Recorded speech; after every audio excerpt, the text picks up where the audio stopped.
एक दिन आपने एकांतिक में बताया था कि भगवत प्राप्त महापुरुष का जन्म भगवान की कृपा से ही होता है, कर्म के आधार पर नहीं होता। गुरुदेव भगवान, जब जन्म भगवान की कृपा से होगा तो क्या फिर से कर्म बंधन में बंधना पड़ेगा या फिर नहीं कोई और नहीं विधान है?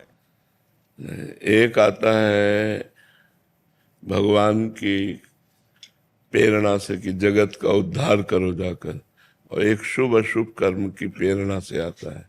तो जो महापुरुष आते हैं उनसे पाप तो बनता नहीं, और जो कल्याण होता है भगवान की आज्ञा से आए थे तो उनका कोई कर्म नहीं बनता। तो अगला उनका जन्म कर्म के अनुसार होना नहीं, हो तो आए हैं सिर्फ जगत मंगल करने के लिए। वो जगत मंगल किए, फिर भगवान की सेवा में। वो सरकारी आदमी है, वो कर्म बंधन से, प्रकृति के बंधन से माया में बंध करके नहीं आए। आए माया में है, लेकिन जैसे जेल में जेलर भी रहता है और कैदी भी रहते हैं, तो कैदी और जेलर में अंतर है ना। जेलर उनका स्वामी है और कैदी उनके अधीन है। कैदी कर्म फल भोग रहे उसी में रहा है, लेकिन वो आनंद पूर्वक रह रहा है, वो जेल का स्वामी है जेलर।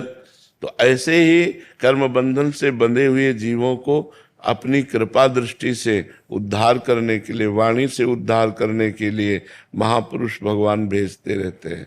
जैसे हरिवंश महाप्रभु आए, स्वामी हरिदास जी आए, चैतन्य महाप्रभु आए, वल्लभाचार्य जी आए, निम्बारकाचार्य जी आए, रामानुजाचार्य जी, रामानंदाचार्य जी, भगवान शंकराचार्य जी, ऐसे बहुत बड़े बड़े महापुरुष पधारे इस पृथ्वी पर, जो आकर के खूब भक्ति ज्ञान का विस्तार किया और वह अंतर्ध्यान हो गए। उनका कोई कर्म बंधन नहीं होता।